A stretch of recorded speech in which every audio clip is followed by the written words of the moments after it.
अस्सलाम वालेकुम अज़ीज़ साथियों, मैं आपका दोस्त हकीम एजाज़ अज़ीमी आपकी खिदमत में हाजिर हूँ। FTJ यानी फाजिल अल-तिब बल-जुराहत के 4 साल कोर्स के वीडियो लेक्चर्स के साथ हम हर्बल मेडिसिन्स यानी इल्मुल अदविया के बारे में सीख रहे हैं। ये हमारा 14वां लेक्चर है। हम अपने आज के लेक्चर में इलाज के मुख्तलिफ तरीके और उनकी तिब्बी इस्तिलाहात के बारे में सीखने की कोशिश करेंगे। जिस तरह से आबज़न क्या चीज़ है इसके बारे में जानेंगे, इनकबाब क्या चीज़ है इसके बारे में समझने की कोशिश करेंगे, पाशोया क्या चीज़ है इसके बारे में समझेंगे और इसके अलावा भी बेशुमार तिब्बी इस्तिलाहात का जिक्र हम अपने आज के लेक्चर में करेंगे और उन पर तफसील से गुफ्तगू करने की कोशिश करेंगे ताकि वो तमाम तिब्बी इस्तिलाहात आपको बआसानी समझ आ जाएँ। तो आगे बढ़ने से पहले मेरे YouTube चैनल को लाइक करें, सब्सक्राइब करें और बेल आइकन को क्लिक करें ताकि नई आने वाली वीडियोज़ के नोटिफिकेशंस बर वक्त आप तक पहुँचते रहें। तो चलिए बढ़ते हैं अपने आज के लेक्चर की जानिब और सीखने की कोशिश करते हैं कि इलाज के मुख्तलिफ तरीके और उनकी तिब्बी इस्तिलाहात कौन कौन सी हैं। मुख्तलिफ अमराज में मुब्तला ख़वातीन हों, हज़रात हों, बच्चे हों, दौरान इलाज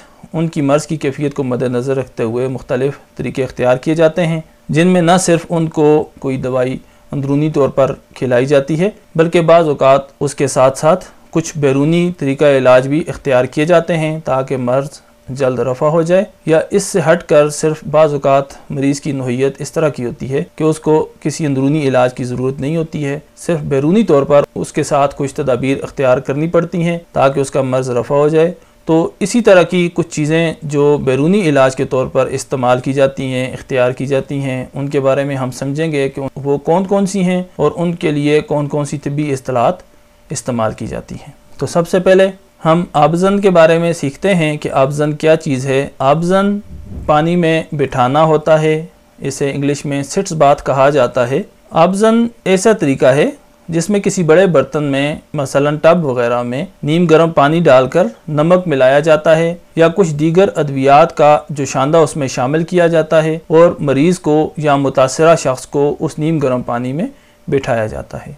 ये बिठाना इस तरह से होता है कि बाज़ औक़ात उसका मुकम्मल निचला धड़ पानी में होता है या बाज़ औक़ात उसके मखसूस आज़ा जिन आज़ा को पानी में रखना ज़रूरी होता है सिर्फ उन आज़ा को पानी में रखा जाता है। यानी इस तरह से इसको मुख्तलिफ तरीक़ों से बिठाया जा सकता है। जिन आज़ात को नीम गर्म पानी या उस जोशांदे में रखना ज़रूरी हो तो उस तरीक़ा से मुतासरा शख्स को या मरीज़ को पानी में बिठाया जा सकता है। आबज़न चूँकि नीम गर्म पानी में कुछ मखसूस, ये सिर्फ नीम गर्म पानी भी हो सकता है, इसमें नमक भी मिलाया जा सकता है और कुछ दीगर अद्वियात भी शामिल की जा सकती हैं। अब इसका मकसद ये होता है कि जब मरीज़ नीम गर्म पानी में कुछ अद्वियात के इजाफ़ा के साथ जब बिठाया जाएगा तो उसके निचले धड़ में जहाँ जहाँ कोई सोजिश होगी, कोई दर्द होगा, उसके जिस्म का दौरान खून बहाल होगा और उसकी सोजिश रफ़ हो जाएगी। इसके अलावा निचले धड़ की जानिब इस तरह से नीम गर्म पानी में बिठाने से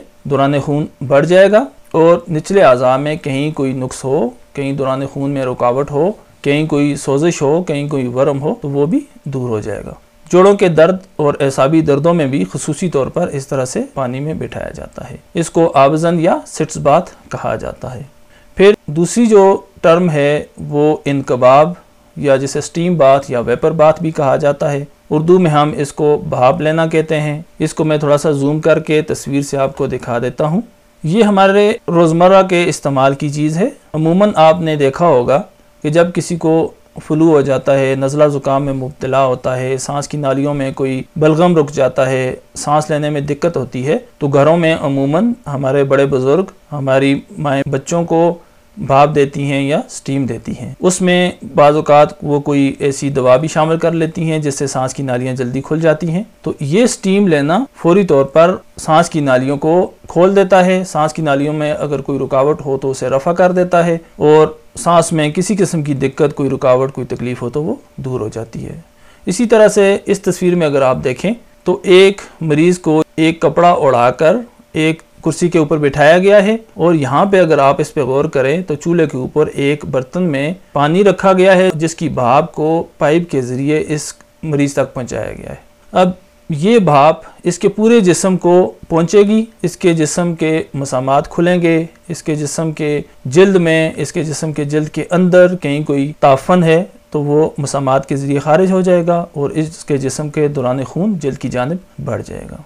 यानी इनकबाब वो अमल है जिसमें जिस्म के कुछ मखसूस अज़ा को या मुकम्मल जिस्म को भाप दी जाती है। इसको वेपर बाथ या स्टीम बाथ भी कहा जाता है।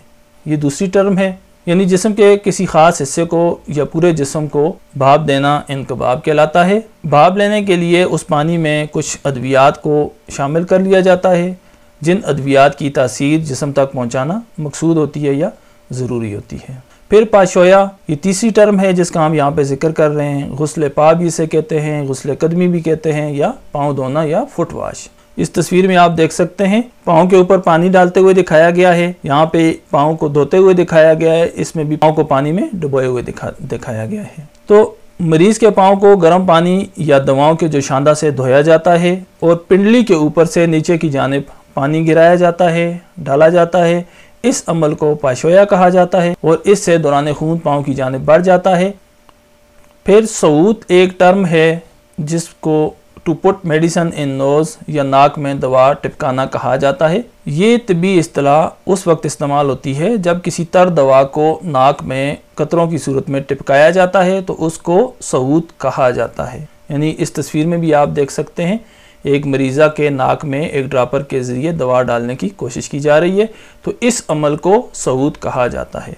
फिर ज़मात क्या चीज़ है? ज़मात किसी दवा के गाढ़े लेप को जिस्म के ऊपर लगाना या पट्टी की मदद से जिस्म के किसी मखसूस हिस्से पर लगाना और ऊपर से बांधना या लेप करना, इसको ज़मात कहा जाता है। जैसा कि आपको इस तस्वीर में दिखाया गया है कि जिस्म के एक मखसूस हिस्से पर नीचे दवा का गाढ़ा लेप करके ऊपर पट्टी बांधी जा रही है ताकि लेप उतर ना जाए, तो इसको ज़मात कहा जाता है। फिर एक और तिब्बी इस्तिलाह इस्तेमाल की जाती है जिसको तला कहा जाता है। तला यानी हल्का लेप करना, इसको इंग्लिश में पेंट कहते हैं। किसी दवा का पतला हल्का तेल की तरह का लेप जिस्म के किसी हिस्से पर या पूरे हिस्से पर भी किया जाए तो उसको तिला लगाना कहते हैं। यानी हल्का लेप तिला है जबकि गाढ़ा लेप ज़मात है। इसी तरह से एक तहाल एक तिब्बी टर्म है, इसको अकहाल भी कहते हैं जो कोहल की जमा है, यानी सुरमा लगाना, इसे कोलेरियम भी कहा जाता है। ये क्या चीज़ है? इसमें सुरमा या सुरमा की तरह की कोई बारीक दवा आंखों में लगाई जाती है। इस तरह से सुरमा या सुरमा जैसी कोई बारीक दवा को आंखों में लगाने के लिए जो तिब्बी इस्तिलाह इस्तेमाल की जाती है वो एक तहाल या अकहाल है, या सुरमा लगाना भी कहा जाता है।